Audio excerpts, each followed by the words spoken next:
right, my friends, hello. So I want to start off with a few questions. And I know a lot of other presenters have already asked you questions. And they've been kind of hard questions. But the questions I'm going to ask you are very, very simple. And I promise you'll be able to answer these. All right, are you ready for your first one? Okay. Your first question is, you don't have to answer out loud. Are you having a good day? Okay, you got your answer? All right. My second question for you is, why? If you're having a good day, why are you having a good day? Or if you're having a bad day, why are you having a bad day?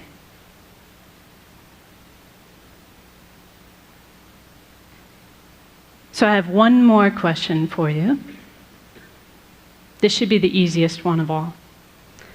My last question is, tomorrow, would you rather have a good day? Or would you rather have a bad day? Do you have your answer for that one? What about the day after tomorrow? What about Sunday? Let's see, yeah, that's right. Tomorrow's Saturday, Sunday. How about Monday? Would you like to have a good day or a bad day on Monday? Tuesday? Wednesday? Thursday? Friday? This time next week? A good day or a bad day?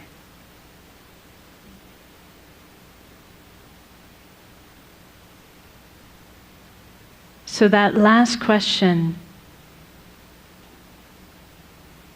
like I said, is probably the easiest one for us to answer. Because we know the answer to that, don't we? We want to have a good day, every day. Did anyone in the room answer, yes, I want to have a bad day on Monday?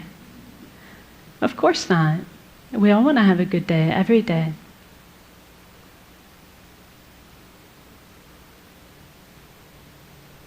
So this is really speaking to the type of happiness that we all wish for in our heart of hearts. We have a good day when we are happy. And we want to be happy every day. There's never a day when we don't want to be happy. But whether or not we have good days or bad days really depends upon how we answered the second question. Do you remember the second question? What was the second question? Why? Why am I having a good day? Why am I having a bad day? So one thing that my teacher says, his name is Geshe Kelsang Gyatso, and he says that much of the time our mind is like a balloon in the wind, blown here and there by external circumstances. Do you know that feeling? He says when things are going well, when they're going our way, we feel happy. But then if something goes wrong, for example, he says if we're forced to work with a colleague that we dislike, but I'm sure none of you have colleagues you dislike, right?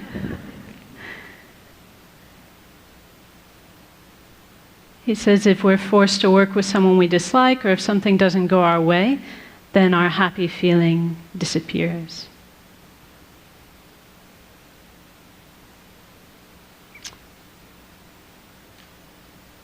So as long as our answer to the question, why am I having a good day, or why am I having a bad day?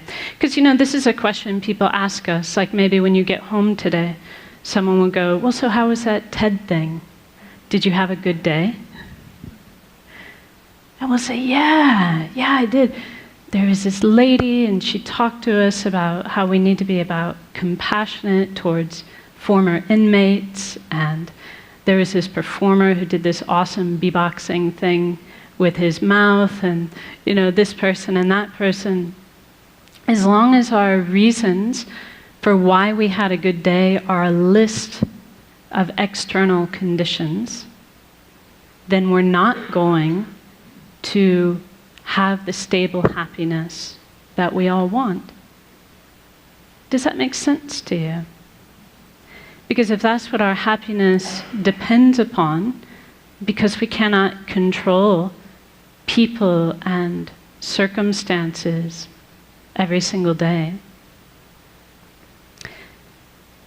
then our happiness will be in the hands of others, won't it? It'll be at the whim of our circumstances. So if you really wish to have a good day every day, we've got 2 things we need to do. So the first thing that we need to do is we need to stop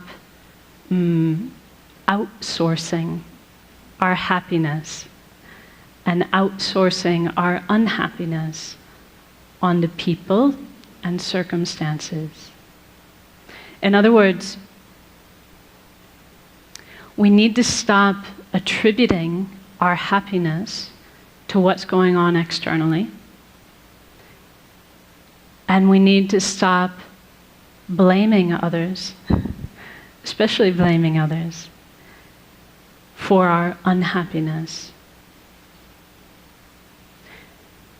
So for as long as we do that, as long as we're making it the job of people and circumstances to make us happy, or as long as we're making it their fault when we're unhappy, our happiness will be very unstable and elusive.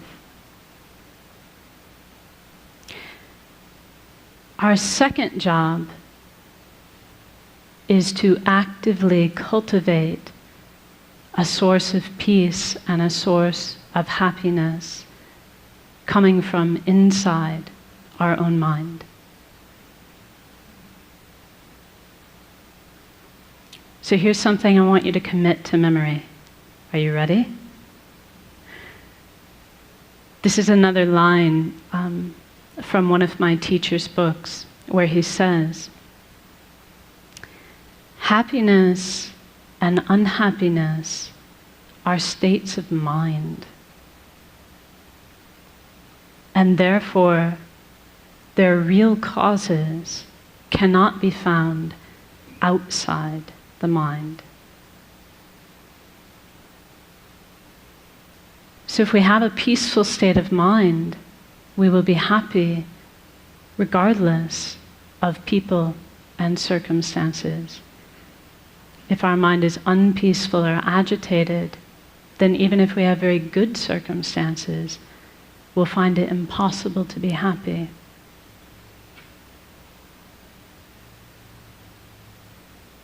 So in other words,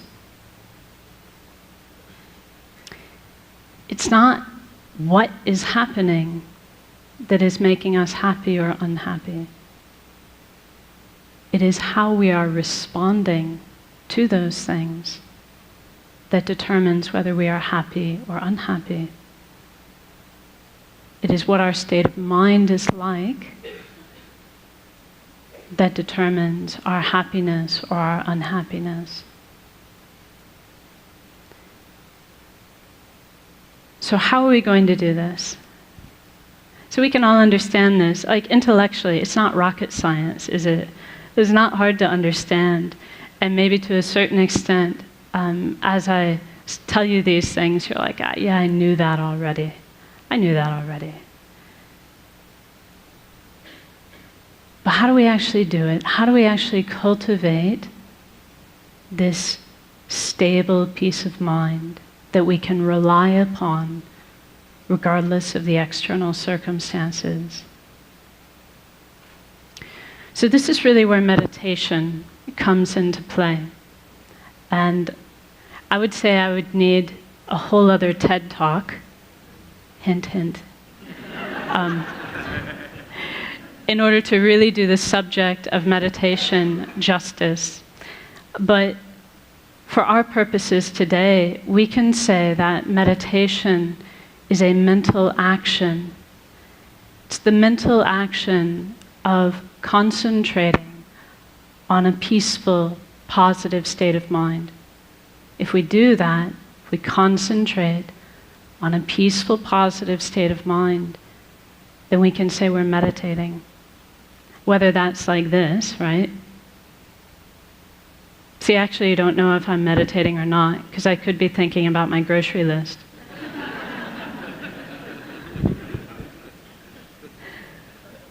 It's only meditation if I'm actually focusing on a positive, peaceful state of mind. But the trick is, I can do it like this. This is called formal meditation.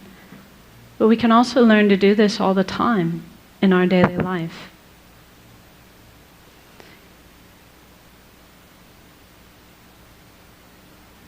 So see, here's a perfect opportunity. We concentrate on a mind of patience. We're not disturbed, not unhappy. So why don't we try it now? Are you up for it? Just a short meditation. According to the clock, I've got 3 minutes left. This is going to be a very brief one. But let's actually try it. Let's try to tap into our own potential for a peaceful, positive state of mind. So now I'll ask you just to sit comfortably and place your feet flat on the floor and your hands within your lap.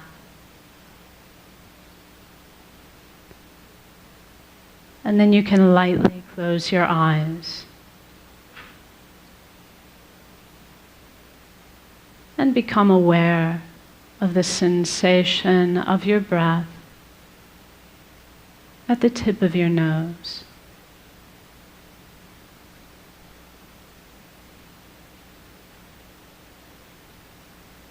And as you breathe out, you can imagine you are breathing out any agitation,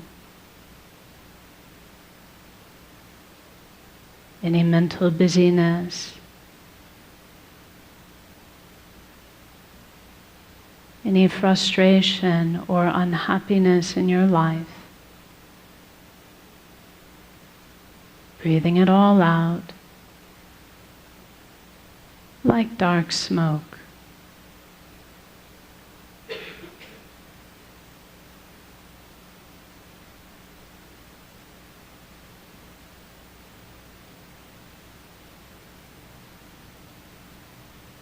And as you breathe in, you can imagine and believe that you are breathing in a clear, bright light,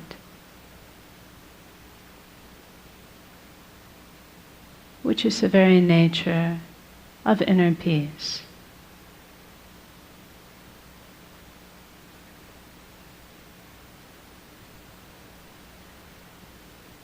And you can imagine that this clear, bright light fills your entire body and mind.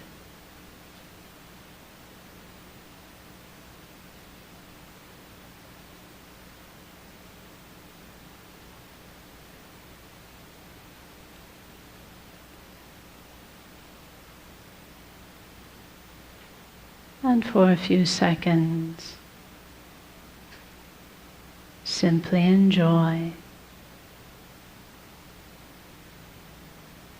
this inner peace coming from within.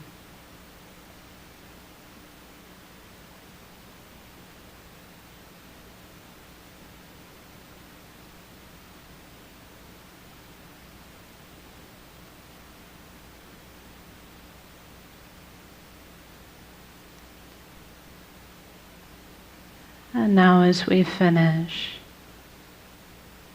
just be determined to bring this inner peace with you into the rest of your day to benefit yourself and others. So now we rise from meditation. Thank you very much.